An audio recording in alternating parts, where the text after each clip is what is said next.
Good morning. Even as I go through the first kings of Israel, firstly King Saul, after that his when he became very belligerent, God rejected him, and they had to look for the prophet Samuel has to look for for a replacement. And he went to the family of Jesse, and Jesse, the father, presented to the prophet all his sons, but they were all rejected, though they were very masculine, fit men who were all in Saul's army. And Samuel said, Is this all you have? Do you have another? Do you have any more? He said, oh, yeah, there is a kid, David, up in the hills watching over the sheep. You don't want him. It says David was ruddy, I guess, from the sun. The tan, has a tan face from being out there in the hills watching over the sheep. But he was well built. Most Semitic men are very masculine. So they brought him, but that was the one God chose. But the story of David goes on and on and on. It's really remarkable study of a man. They're good and bad in him, but a man whose heart is after God, who is truly committed, though he has weakness, just like you and I. I know I am, though my heart is completely committed, but there are times in the past, I hope not now in the future, that I've fallen really short. And I've paid the consequences for it. But regardless, even as the virus rages on, and yesterday I was at the beach, and the ocean, I imagine, was locked tight. You can't go to the beach. It's been like that for, since 15th of March. 15th of April is 1 month, and we're approaching the middle of, it's like 6 weeks at least that you can see the ocean, but you cannot go there. This is ridiculous. Anyway, so even as my family and I, my siblings and I were texting each other, it's at this, initially it might make sense, but as the days go by, as the days warm up, you see spring changing into summer and you are still locked down. Then you begin to question what's with all this. And I'm reminded of David again. David being this young kid alone, only with the sheep, up in the mountains and fighting lions. He single-handedly handled them. He looked at creation. He has this lyre, the kind of heart where he sings songs, make up songs, sing songs, blessing nature. One can imagine that those who go out into nature and look at the details of the sky, the clouds, the birds, and have deeper soul. And David being one of them, even though he was king, a mighty king, eventually instrumental in uniting Israel. The north and south, Israel has never really been united until David's time. You have the northern kingdom having their own kings, and David being the king of the southern kingdom. When they couldn't handle it in the northern kingdom, they came down to David and said, be king over us too. So that's how David became king of both northern Israel and southern Israel. And for the first time in many years, the kingdom became united under David. And David's capital was in Hebron, which is, if we say Hebron, you can still hear there is Hebron in Israel, albeit it's in under Palestinian. So David's capital was in the south, Hebron, but it was too hard to administer for both north and south. So he has to choose a city in between them, so it'd be easier to manage both north and south. And where would he look for? He looked up in the hills, Mount Moriah, it says, there is the city. But the Jebusites were there, the city of Jebus. I said, I want it. And the Jebusites said, you can't have it. Yeah, it's up on the hill, fortified. I can see people coming from all directions. And the Jebusites said, try, you can try. Yeah, they're so well fortified that the Bible records even the blind and the lame can defend it.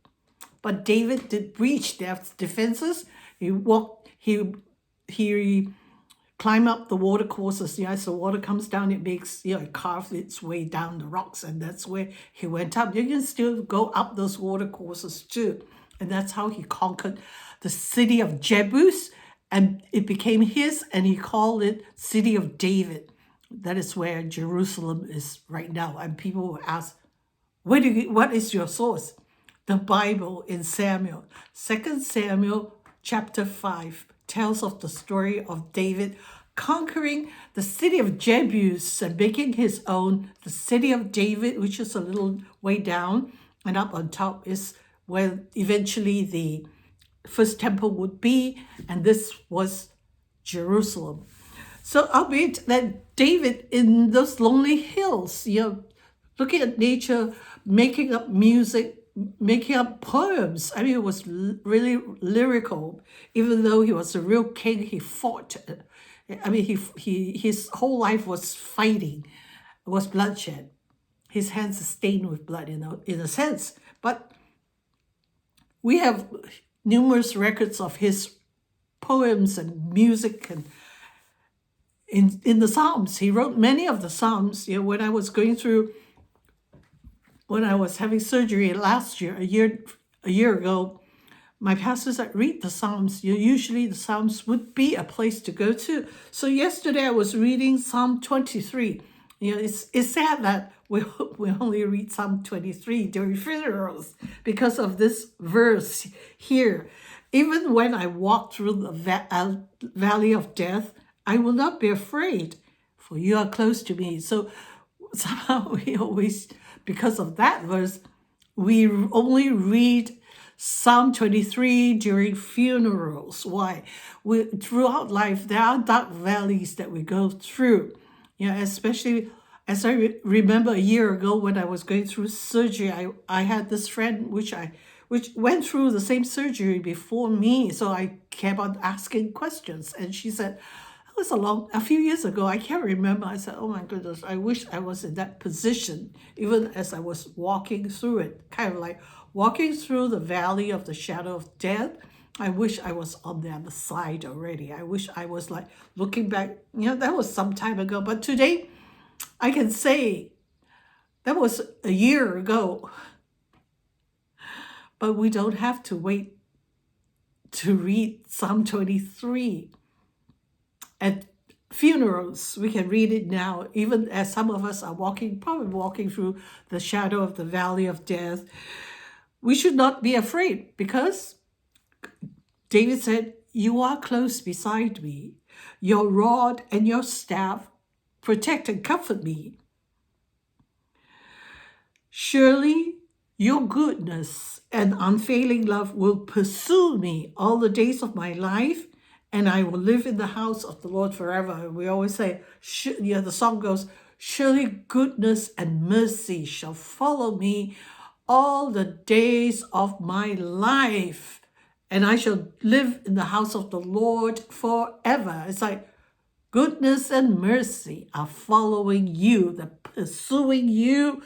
It's going to get on top of you. Hello, goodness. Hello, mercy. They're following me. They're following you. They're going to come upon you. Goodness and mercy of God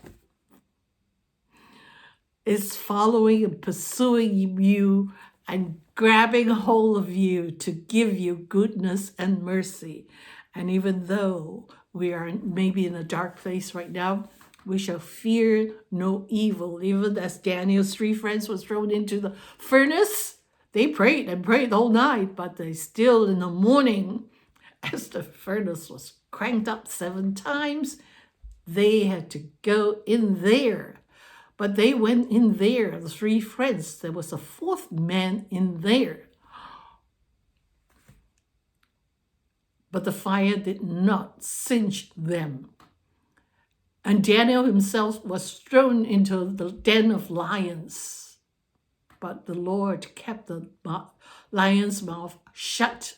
In the morning, Nebuchadnezzar went to the lion's den and said, Daniel, are you still there? Yes, my Lord, I'm still here. Praise God. Be comforted, my people, he says. If you're going through anything in your life right now, turn to the Psalms, read it. It will surely bless you and prosper you. And remember, goodness, mercy are both following you, pursuing you, to come upon you, to grab hold of you.